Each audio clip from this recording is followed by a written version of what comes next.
Всем здравствуйте! В этом видео я расскажу про правильное планировочное решение, которое поможет вам заработать миллионы при организации коворкинга. Мы часто получаем планировочные решения от наших заказчиков, которые им разработали дизайн-бюро, не имеющие должного опыта в разработке планировочных решений коворкинга. Многие думают, что организовать коворкинг просто.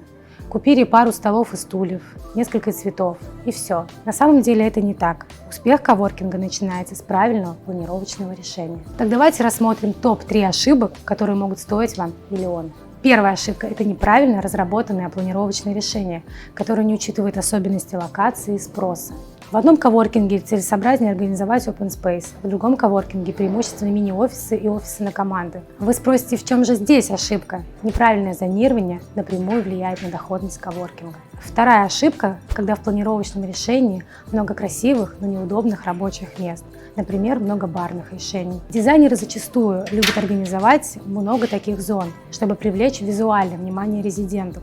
Но, к сожалению, данные зоны не всегда привлекают резидентов. Достаточно организовать небольшое количество данных зон, а большую часть отдать под рабочие места, удобные для резидентов, которые приносят доход. Третья ошибка, когда в планировочном решении вообще отсутствуют общественные зоны, такие как лаунж, гейм-зоны, зоны для неформального общения, кухня.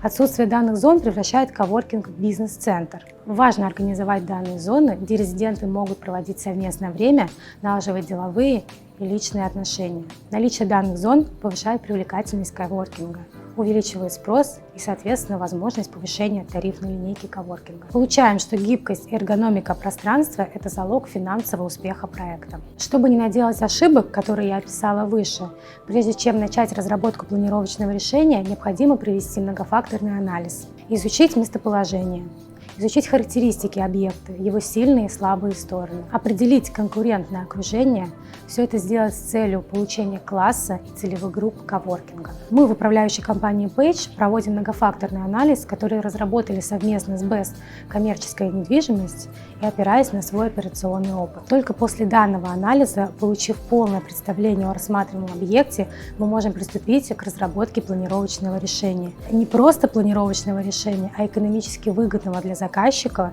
зонировать, чтобы заработать, и комфортного для резидента. Получаем золотую середину. Для наших партнеров и франчайзи мы проводим полный консалтинг. Если вы хотите его получить, то напишите нашему менеджеру. Контакты в описании.